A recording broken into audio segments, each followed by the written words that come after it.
Le Real Madrid prévoit de présenter Kylian Mbappé avant l'Euro. On voit tout ça dans cette vidéo. Salut à tous les gars, c'est Azial. Aujourd'hui, on se retrouve pour une nouvelle vidéo actu Real Madrid. On va parler de Kylian Mbappé, notamment de sa présentation. Car oui, le Real Madrid aimerait présenter Kylian Mbappé avant l'Euro.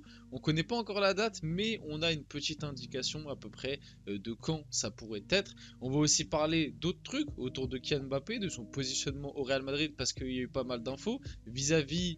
Voilà, un média espagnol qui a sorti une info comme quoi Carlo Ancelotti aimerait peut-être repositionner Bellingham un cran plus bas, ce qui donnerait un petit peu d'indication sur comment le Real Madrid pourrait jouer l'année prochaine. On va aussi parler d'une prolongation d'un joueur très important du Real Madrid, qui, on va le voir, va sûrement prolonger. Donc pas mal de choses très intéressantes à voir dans cette vidéo. Bien évidemment, avant que la vidéo commence, n'hésitez pas à la liker, à commenter, à partager et à vous abonner. Ça fait toujours plaisir et ça aide pour le développement de la chaîne.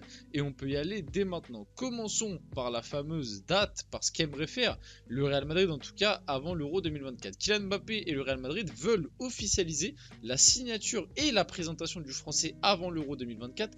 Tout dépendra du PSG car Mbappé est sous contrat avec le club parisien jusqu'au 30 juin. Après cette date, il sera avec le rassemblement des Bleus avant le départ pour l'Allemagne. Voilà ce qu'aimerait faire le Real Madrid et du coup Kylian Mbappé.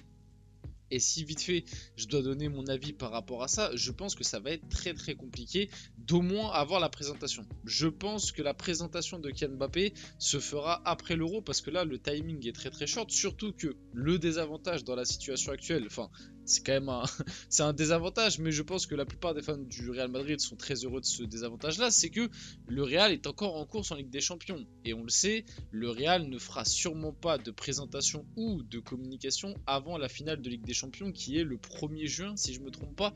Donc grosso modo, jusqu'au 1er juin, je pense qu'il n'y aura aucune communication de la part du Real Madrid et encore moins de présentation. Après le 1er juin et la finale passée, là il pourrait y avoir potentiellement une communication, mais la présentation ce sera très short parce qu'après passer 1er juin, en fait, ce sera déjà le rassemblement de l'équipe de France pour l'Euro, quoi. Quelques jours près, je crois que c'est le 3 ou 4 le rassemblement si je me trompe pas, et encore j'ai un doute, je crois que c'est peut-être même avant. Bref, grosso modo, non, c'est même bien avant parce que Didier Deschamps l'avait d'ailleurs dit que ceux qui allaient jouer la finale de Ligue des Champions allaient venir 2-3 jours avec 2-3 jours de retard. Donc ça doit être même sûrement avant. Donc pour moi la présentation, ça ne se fera pas avant l'Euro. Je ne pense pas. Je pense que le timing est trop court malheureusement. Maintenant l'officialisation peut carrément se faire avant l'Euro. Une officialisation, ça peut être un simple communiqué du club via les réseaux sociaux. Voilà, il suffit qu'Mbappé tourne une petite vidéo avec le maillot du Real, ça suffira amplement pour officialiser le truc, tu vois. Donc t'as pas besoin de faire tout un pataquès pour faire une officialisation, même si bon, en réalité, est-ce qu'on a vraiment besoin de cette officialisation? Parce que c'est vrai que je l'ai vu dans mes commentaires très récemment, et d'ailleurs j'étais assez surpris de ça. Il y en a vraiment qui pensent encore que Mbappé ne va pas signer au Real Madrid. Et honnêtement, alors c'est des avis qui se respectent, hein. Ça se respecte. Vous avez raison de penser ça. Enfin, je pense que vous avez vos raisons pour penser cela, mais moi j'ai du mal à percevoir, à comprendre comment on peut penser qu'Mbappé ne va pas signer au Real Madrid. Maintenant, je vous entends bien, certains qui me parlent de la possibilité Première Ligue. Mais maintenant, voilà, faut pas être dupe, les informations, on les connaît, on les a. Mbappé, il a un peu parlé, Tchouaméni, il a parlé, tu vois, Florentino Pérez, il a laissé aussi des petits indices quand il dit à la foule, et maintenant, qui est-ce qu'on voulait qu'on ramène, et que tout le monde crie Mbappé, et qu'il est là, il fait des petits sourires et tout. Voilà, faut pas être débile, pour moi, de toute façon, je vous l'ai toujours dit, à partir du moment où Mbappé allait quitter le Paris Saint-Germain, si ça arrivait un jour, bon bah du coup c'est arrivé, parce qu'à l'époque il y avait encore le doute de se dire peut-être que finalement le PSG va réussir à le prolonger, etc. Même si bon, j'étais pas forcément pour, bref, ça c'est un sujet un peu plus global. Est-ce que c'était vraiment la bonne chose de tout retenter pour une prolongation et tout?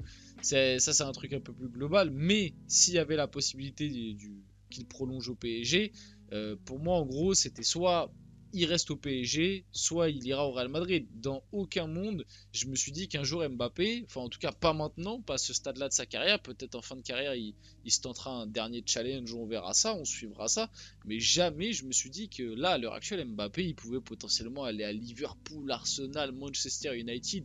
Je ne le voyais absolument pas aller là-bas. personnellement. Après, chacun a ses avis et ça se respecte complètement. En tout cas, Kylian Mbappé a eu une petite déclat par rapport à son avenir. Je suis excité parce que je suis quelqu'un qui regarde souvent devant. Je sais ce qui m'attend et ça va être magique. Le Real Madrid, encore une fois, c'est sûrement ce qui l'attend. Honnêtement, je vous dis la vérité, plus le temps passe, et je vous dis ça en tant que supporter parisien et en étant quand même quelqu'un qui a plutôt la haine contre Mbappé, enfin la haine en tout cas de la façon dont il part et de la manière dont il part, tu vois, le départ libre, c'est quelque chose que je vais pendant longtemps avoir du mal à digérer malgré toutes les choses bien que Mbappé a fait au PSG sportivement, etc. Partir libre, surtout qu'il avait fait la promesse de ne jamais le faire. Bref, je vais pas, on en a déjà énormément parlé, je vais pas me répéter 150 ans dans cette vidéo. Mais petit à petit, je vous dis la vérité, et pourtant en tant que supporter parisien, ce départ me hype. Ce départ me hype pour plusieurs raisons. Déjà pour voir le PSG sans Mbappé. Ça peut paraître un peu débile en tant que supporter du PSG. Tu perds ton meilleur joueur et tu as hâte de voir ton équipe sans ton meilleur joueur. C'est ce que certains peuvent penser. Mais moi j'ai hâte de voir le PSG version Luis Enrique avec, on va dire, 11 joueurs vraiment qui sont sous les ordres de Luis Enrique. Parce que tu sais très bien que quand tu as des joueurs du standing de Mbappé, bon, ils vont écouter un peu les consignes, mais tu sais très bien qu'ils ont quand même leur propre ego, leur façon de penser, leur façon de jouer. Tu vois, ce style de joueur-là, les mecs qui te mettent 50 buts par saison, Mbappé, tu vois, ça fait des années qu'il te met 40, 50 buts par saison. Il défend pas, il court pas. Et au bout d'un moment, si Luis Enrique, par exemple, lui dit non, mais mon gars, faut que tu défendes même en Ligue 1, Mbappé va lui dire ouais, bah d'accord, mais peut-être qu'en défendant, je vais être plus fatigué, je vais moins marquer, etc. Et après, c'est des choses qui, lui, d'un point de vue personnel, il va se dire non mais en fait je vais pas l'écouter parce que si je me tue à la tâche pour défendre, je vais marquer moins de buts, du coup je vais être moins décisif, je vais être moins mis en avant. Bref, vous avez capté l'idée. J'ai hâte de voir le PSG avec une équipe, on va dire, plus tournée esprit club que statistiques, ballon d'or, etc.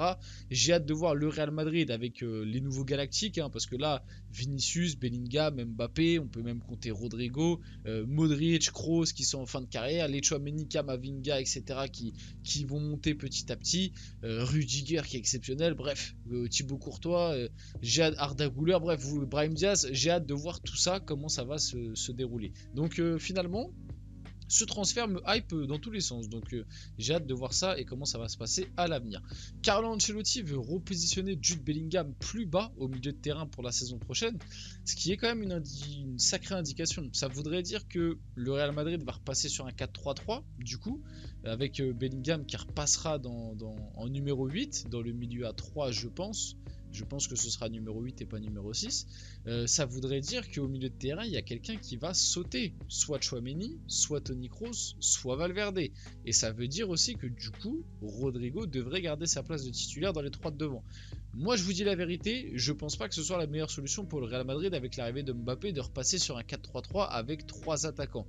Je pense vraiment que c'était une meilleure idée de garder le fameux 4-3-1-2 avec Bellingham en 10 qui lui, déjà ça te fait 1 million en plus pour pouvoir faire les efforts et garder un minimum le contrôle du ballon.